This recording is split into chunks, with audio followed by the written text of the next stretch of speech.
Welcome to another of New Haven Publishing's interviews with an author. Very excited today because we're going to be speaking with Barry Greenfield about his brand new book, My Journey to Blue Sky. Barry, lovely to see you. Lovely to see you, Tim Quinn. It's always nice. Well, it's quite an exciting month for the pair of us because we've both Agreed. set by the wonderful New Haven Publishing. There's a big difference between our books. I had to make mine up. You lived yours. Can you first of all tell me, I mean, it's a beautiful capture of, for me, the last 60 years or more in the music business and the encounters that you have with some of the biggest movers and shakers from when you're a mere teen through to this glorious age. Can you tell me, first of all, if you've got a paragraph to describe the book? Because for me, it's everything. It's so much. Have you come up with, in your promotion of the book so far, the perfect few words to describe what the book is? Well, I have not, but I will. Now's your chance. Yes, I'll invent one because it's quite simple. It's not a difficult book to describe. It's a story that fits the title of the book, My Journey to Blue Sky. So in this instance, Blue Sky refers to an album that I recorded in 1973 in Hollywood at RCA Studio B with the best players in the world and what was to become the best producer of his day and the best arranger from the 60s and 70s, Jimmy Haskell. So it was a beautiful experience. And that journey began when I was 17 years old and I flew to London to audition for Apple Records, John Lennon and Derek Taylor. And the book tells, the first chapter is going to Apple as a kid, and then goes right through to recording Blue Sky as a 22-year-old. And then when that big chunk of the book is done, it goes into incidents that happened with well-known names, David Grohl, Taylor Hawkins, Sheryl Crow, people in Nashville. And I tell the intimate story of my time with these people, working, sharing music, creating with 10cc, with Supertramp. And I have a very clear memory. And I have journals.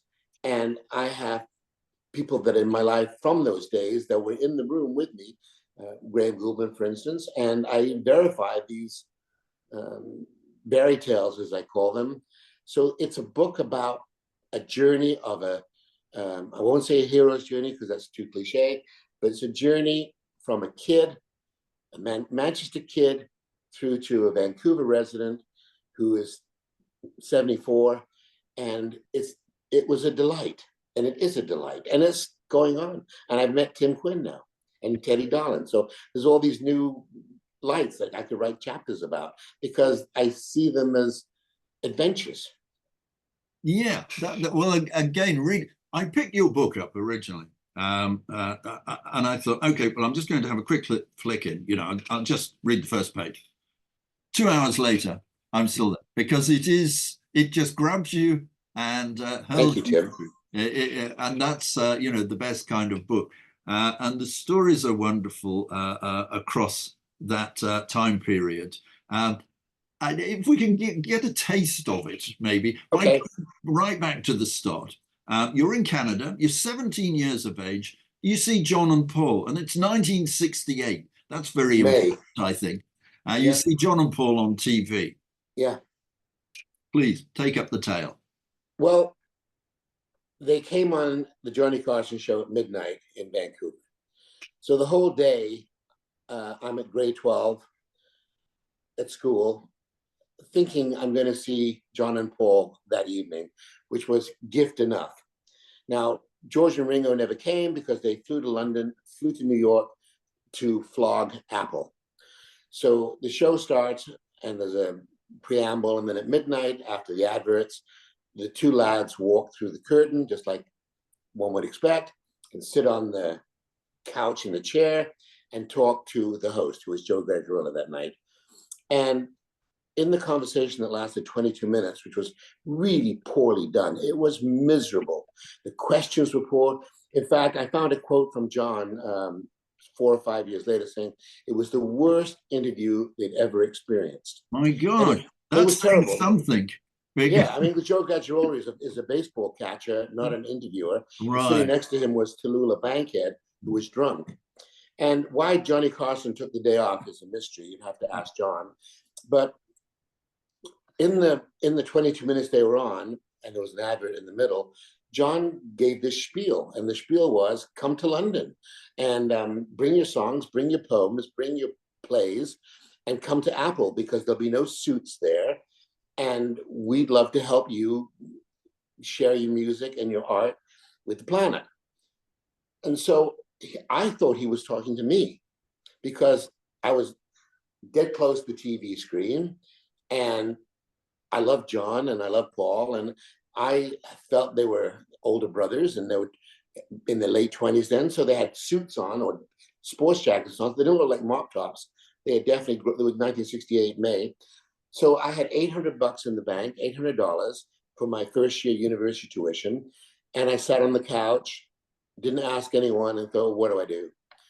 So I know what I did. I didn't pick up the phone and book a plane ticket. I went down to the Air Canada shop and I bought a ticket, and I flew to London, and got off the plane, got a bed sit in Earl's Court, and went to Apple, check it out, and then found out where it was, went back to my bed sit, jet lag, fell asleep. 10 o'clock the next morning, I walked into Apple, and the story continues that there was a receptionist there, and a young girl my age, probably 17, 18. And she said, you have an appointment with John? And I said, no, he was on TV and he told me to come. So she got a little bit nervous because nobody else came. The entire planet, only Barry came. So Barry's sitting there, and this was before they signed Mary Hopkin and anything. It was Apple. The Magritte picture was still on the floor, hadn't been hung yet. So you knew it was early days.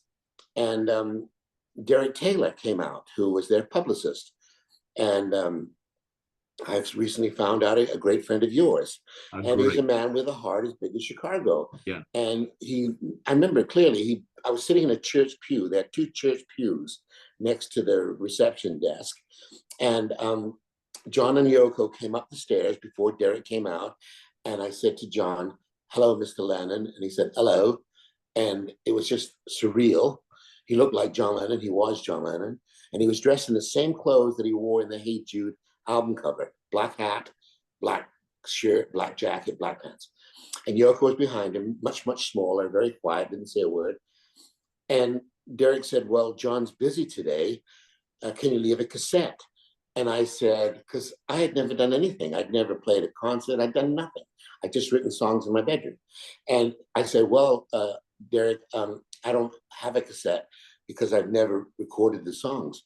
She said, well, how are you going to play the songs to John? And I had my $25 guitar in a plastic case. And I said, on this. And he said, well, Barry, will you play them for me? And I didn't hesitate. Why not? Sure. So we go walking through the Apple corridors. And it was I don't know how old the building was, but it was old. And every room was absolutely empty. There was no furniture. There was nothing. And we went through past 6, 8, 10 rooms to the very back room. And we sat on the carpet, which was a shag. Can't remember the color, but it was a shag. It was dirty. And I played him 10 songs. And I had no lyrics, no book, just songs that I knew because I played them all the time. And he said, wow, they're great. Can you come back tomorrow? And so I came back tomorrow. There we go, part one. There's no way anything like that could possibly happen today. I mean, there isn't, is there? No, you couldn't get through security. No, exactly. They have a story. just that story, and that's only a part of it, because Yeah, then it gets really exciting. But just that alone, the thought, you know, you just arrive at Savile Row and you just walk in. It's astonishing, and it's the biggest act on the planet, the Beatles, and it's not as if they kept quiet about where they were situated. They were on TV broadcasting, come and see us. And yet you're the only person at that point who picked up that well, invite. we'll never know if I was the first, I mean, because how would you know? But one thing that's interesting about the story is that John was right on board after Derek Taylor told him about the songs. And John put me in a studio at EMI Manchester House down the road to record two songs that Derek recommended, Love is for the Young and Old and With This New Girl. And to the best of my knowledge, and I think it's correct, John never brought anyone to Apple. McCartney brought Mary Hopkin and various other bands. Neil Aspinall brought Badfinger, the Ivies. Of course, George brought the Indian bands. Radha Krishna Temple. Yeah, Yeah. thank you for the help there. Yes. And I don't think John had any interest in Jackie Lomax. Jackie Lomax was another one. Jackie Lomax was from George Harrison. From the Undertakers, from George. Yeah, yeah. Yeah, from George, not from John. Yeah. So John was not a team player. It was the beginning of the end, I guess, of the lads. Yoko was there, and Paul would do anything to work. And George wanted to promote that beautiful music that he fell in love with. And Ringo was a silent partner too, I suppose, to some degree. So I guess my timing was perfect. What would have happened if I would have asked for Paul McCartney? I don't know. I asked for John Lennon, and I guess Derek knew the kind of, I think it took a lot of courage to do that. It takes a lot of courage to ask a woman on a date when you're 17 years old. And this to me was a similar sort of thing. You either act on courage or you go back and talk about it. And talk minus action equals zero. So I've never been a talker. I've always been brave. And I'm never really, my expectations are never like, wow, this is going to be great. I didn't expect anything. I didn't know why I even didn't really think step two. I only thought step one. Go and ask to meet John, because he invited me. It wasn't like I wasn't invited. He said, come. I mean, it wasn't like I invented it. It was on, you can listen to it on YouTube, the invitation that night in May of 1968. So there you are, 17 years of age. I mean, that alone is quite astonishing, isn't it? And says so much about you, that as a 17-year-old, you chose to do that. Looking back on those songs, how do you rate them now? And do you think that, can you see what would have captured their imagination at that time in 68? Are they 1968 songs? Is there something? This is the Blue Sky record, and it has 11 tracks. Yeah. And I remastered it for its 50th anniversary because it got so much accolades, which is why I wrote the book. And I added 7 tracks to the original 11 tracks from that period. And on this LP, remastered at Spotify and every other one, Tidal, all 152 streaming services, and you can buy it on Apple Music. I put With This New Girl, the demo, on the LP. So the song that I played for Derek Taylor that day and I recorded the next day is on the LP. Now, I left it as is because at certain points you don't hear the guitar because the engineer left the guitar out so you could hear the voice. And what I had at 17 was sort of, we were just talking about Julie Felix earlier before we started recording. And I had a really normal, I wasn't Scott Walker. I was more of a Donovan, like a regular singer kind of guy, but I really understood my songs. I'd never performed live. I'd never done a concert. I'd never played with another musician at 17. Was your intent to become a songwriter or a performer or both? No, nothing to do with performing, nothing to do with singing. I thought I sucked. I just wanted, I wanted to do, what Tony Hatch did with Petula Clark. He wrote Downtown. I wanted to be the guy that wrote Downtown, and I thought I could. Mm. And so this book, My Journey to Blue Sky, has a lot to do with me flogging my songs. So I'm selling my songs to Sonny and Cher. I'm selling my songs to Supertramp. I'm selling my songs to 10cc. And no one has ever said, no one's ever laughed at me. People really respect, especially talented, gifted people. This book is full of big names: Cher, Kenny Rogers, David Grohl. These people, they can suss you out in 30 seconds. They can tell because they get people coming to them all the time. My son is such a great songwriter. Da, da, da, da, da, da. They can tell. And so I guess I am a very respectful and very truthful, courageous dude who will, I believe in my songwriting. I don't think I'm as good as Paul Simon. I don't think I'm as good as James Taylor. I don't think I'm as good as the top lists, you know, the McCartneys, but I'm in the next level down, and that's pretty good. Mm. It Good is. enough. That's all I can do. Yes, yes, that'll do, won't it? That'll Yeah. do. And the writing of the book, how did you find that experience? Well, my wife is writing a book, so I watched her, and I watched the joy she got out of writing the book, and she's been a writer her whole life. And I thought, 50th anniversary of Blue Sky, it's getting all this accolades from important places.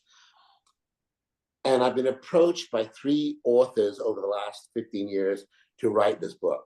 That I'd be the ghost, or whatever it's called, or they'd be the ghost. I guess they're the ghostwriter. And I started it with one of them maybe 7 or 8 years ago, and it just drove me crazy. He never did anything, he just talked. So I'm a writer. I mean, I can write letters, I can write emails, I can write songs. So why can't I write a book? As long as I write it by myself. And I decided very early on not to have an editor. I wanted it to be like my songs. I find that producers who try to edit your songs and make them better shouldn't.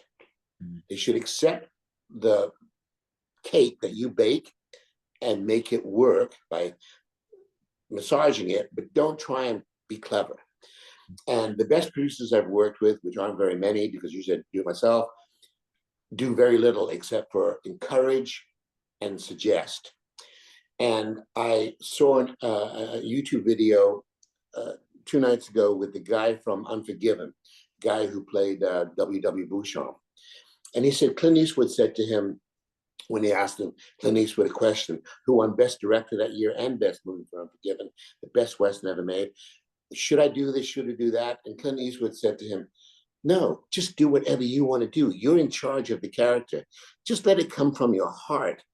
And I think you're the kind of artist that does that. You just let it channel. You just let it flow. And there's probably, you know, Pulitzer Prize winners that could help you, but maybe not improve you. So I just followed my heart. All I've ever done is just walk through the door, and with no expectations. Same with the book. I have no expectations. I stumbled on New Haven Publishing because of a lady in Victoria, and wow, it's just like, again, I have these little angels that help me. Yeah, I understand that. You mentioned the accolades that have come your way about this album. Tell me about those. Well, I don't really like doing that, but of course I will. Well, I insist. Okay. I'm scared of you, so I'll do whatever you say, Tim. The Canadian Museum of Music, which is a really prestigious institution, called it one of the best Canadian albums ever recorded. My manager in the time was Burt Bacharach and Hal David's publisher, who were the best songwriters in the world next to Lennon and McCartney, described the album as perfect. And it's just always sold, like it's sold through Discogs and stuff like that, because it was never released. I left RCA before the record was released because my manager, the same Fred Allett, had a huge to do with them. And that's, all, of course, in the book. So in my life, I've had 3 opportunities. One was with Apple. The second was with Graham Gouldman and Harvey Lisberg at Strawberry Studios, 10cc. And the third was RCA in 1973. And the common thread through them all is I never wanted to be a rock star. I don't want to be Phil Collins. I don't want to be Sting. I think their lives are just miserable.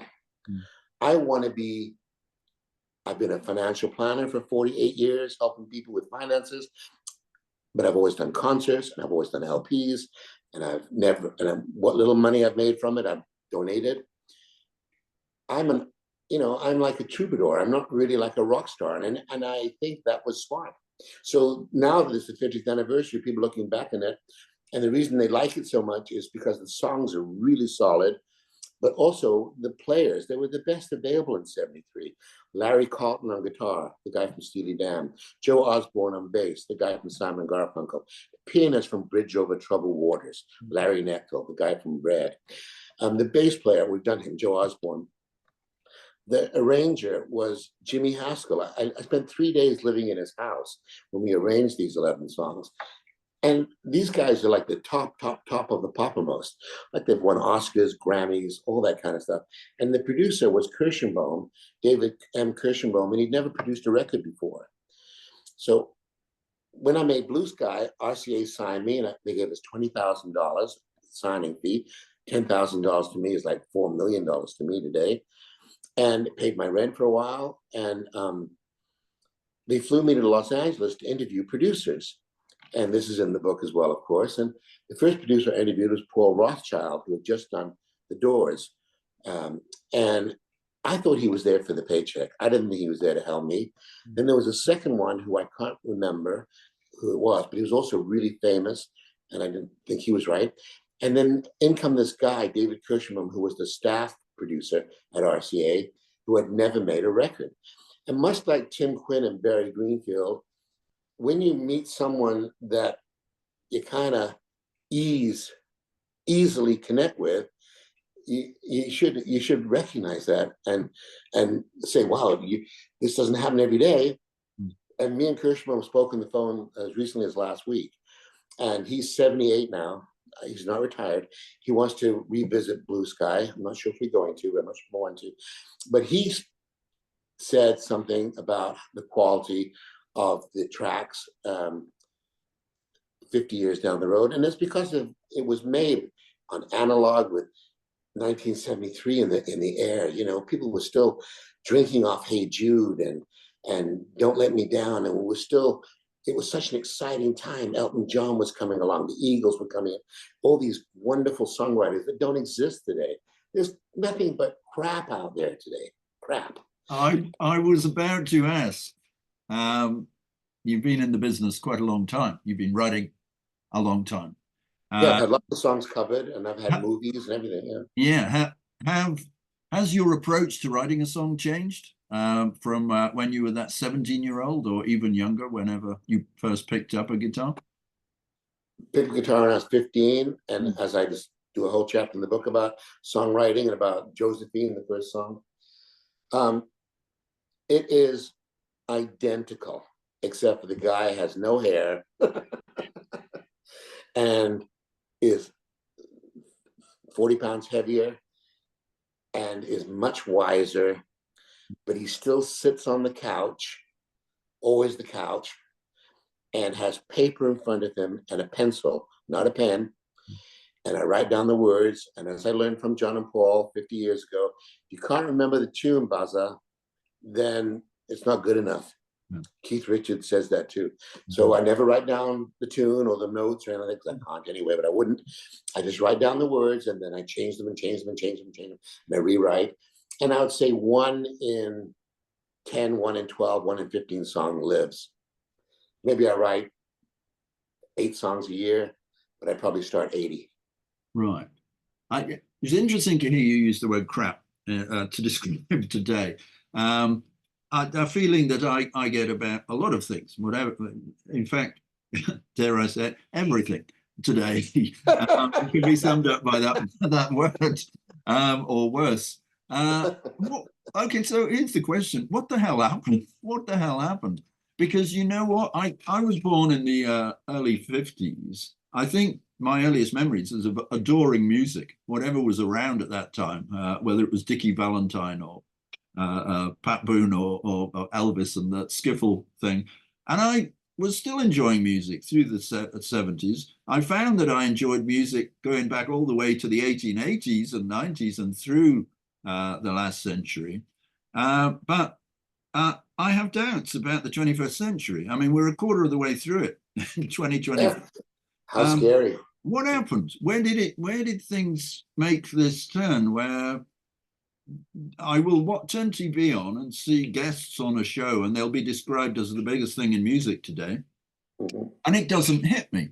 Now, I find it hard to believe this is just because of the gray hair. I like music. What do you think might be the problem that's arisen suddenly after 100 years of really great popular music?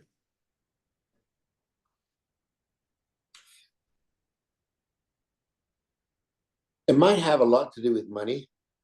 Mm. I don't really have the answer. Or by Might have a money, lot to maybe do- greed. Well, not art for art's sake, as Graham Gouldman wrote.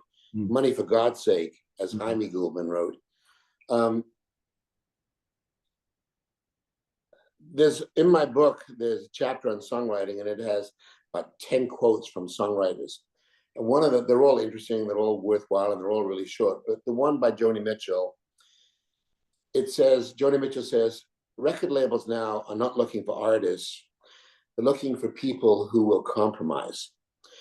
And I think maybe that's another reason why, is that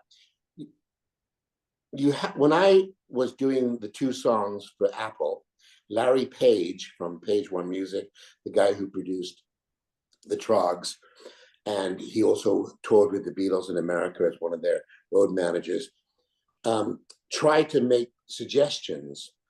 And you can't listen to a song for 4 or 5 or 8 minutes and make a suggestion. It's not fair. So I think we kept it pure. And then the suits came in, and even though Brian Epstein had a lot of power, John and Paul still made the decisions. And even though John Reed had a lot of power, Elton and Bernie and Davy Johnson made the decisions. I don't think that's the case anymore. There's a story that Tim Quinn told me about a manager and Julie Phoenix. And the story went that the guy said, I'm the cog and she's a spoke in the wheel. Well, no. Julie Phoenix is the tire. She's the spoke. She's the cog. The manager is just the guy standing next to the wheel. So I think what has happened is that too many people who know nothing about music are giving their input, and it just waters it down. It's just weak. I mean, Billie Eilish, give me a break. On the Oscars, give me a break.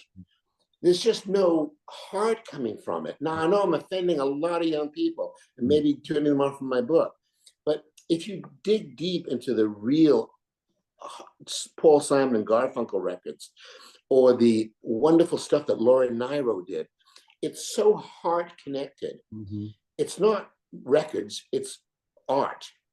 And maybe we've lost that word. Maybe I'll say one more thing, then I'll shut up because I'm probably talking too much. But when I was 17, before I went to Apple, I wrote a song called The Music Business. It's also mentioned in the Blue Sky book. And the lyric of The Music Business was, don't forget it's the music business. Don't forget where the emphasis is. It used to be the music, but now it's completely on the business. And that was 1967. Now think about 2025 and Puff Daddy and all these creeps, that have invaded and captured and terrorized the music business with their power and their money. And, I think Ed Sheeran's a good example of someone who's connected to the back. But there's very few Ed Sheerans.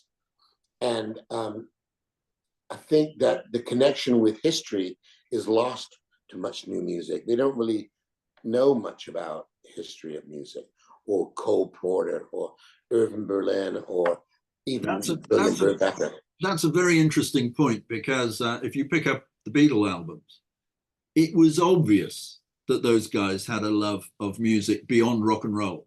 So there was you. Yeah, exactly. Right from the word go. Or Ain't She Sweet? Or, doing their own My take. Bonnie. My Bonnie, exactly. And doing glorious versions that could only have been created at that moment in time of these old classics. Agreed. But it came from love, absolute love. And then their own creations of, When I'm 64 and so on, Honey Pie. So it is odd where we seem to have lost that history of pop music, really, with the people creating music today. I also find it odd that there are there's no music today, protest songs, whereas I feel, and that seemed a natural place for young people to create with the protest songs, certainly in the early 60s, whether it was Dylan or whatever. And there seems to be more to protest about today than ever before. But absolutely, nobody seems to be latching on to that. Maybe because it's been done, and you're not going to top With God on Our Side, really, if you're talking about war, or Universal Soldier with Buffy, but or indeed, the eternal Blowing in the Wind. I've always written protest music because I think that's one of the reasons you write songs, is to take a look at the globe and make a comment. And the song that has been recorded most by other acts, and my most, I guess, successful song is Sweet America, which I wrote in 1970 and recorded with 10cc, and it was Tony Blackburn's record of the week. And it came out in America, and in the first week, this was from Blue Sky, it's on this album, produced by Kirshenbaum, and it went to 54 with a bullet in the Billboard chart. And in the second week, it was banned by All American Radio because John McCain came home from Hanoi Hilton that week. And RCA flew me to America and flew me to Hollywood. And I spoke to the guys that pick songs for radio for 2 full days on the phone, 60 different stations, Chicago to Palm Springs. And they said, no, we're not doing any of your protest music because we're celebrating the return of John McCain, and mine was an anti-Vietnam song.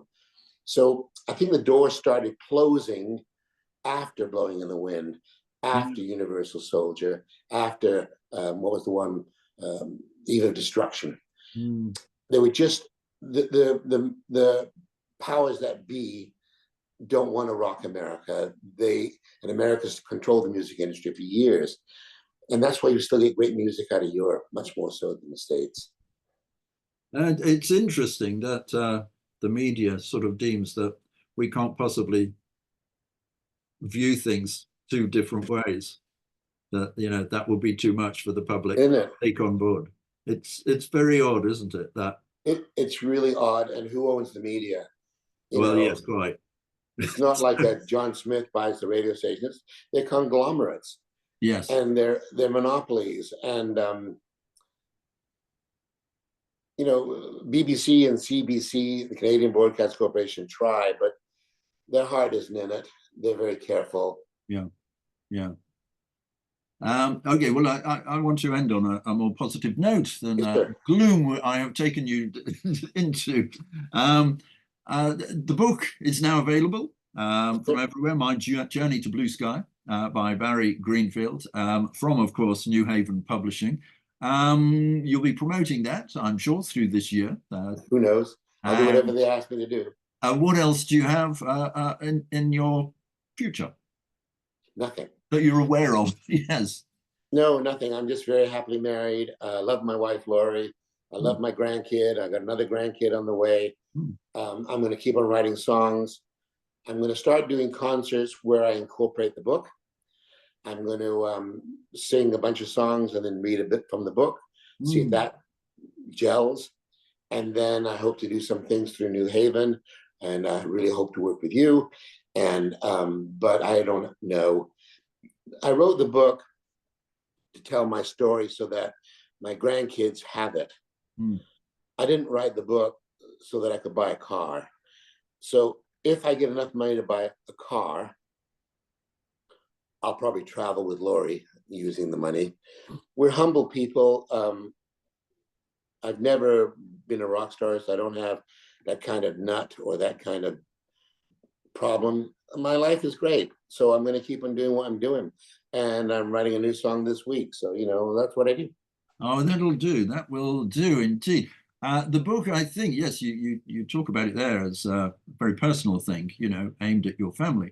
I have to say, though, it's a piece of history. It's a wonderful piece of history and capturing such glorious moments in time. I mean, just I can picture you walking the streets with Sonny and Cher. I mean, that alone is a fantastic tale. And but there's so many more in this book. Barry, it's a delight, as is the book, as is your work. Please, everybody, go seek it out on YouTube. That's the music, and seek out the book at New Haven Publishing or wherever good books are sold. I think that is the term. Barry, it's a delight. All the very best to you. Thank you, Brother Tim, for doing this and for helping me spread the word. I so appreciate it. Thank you. My pleasure.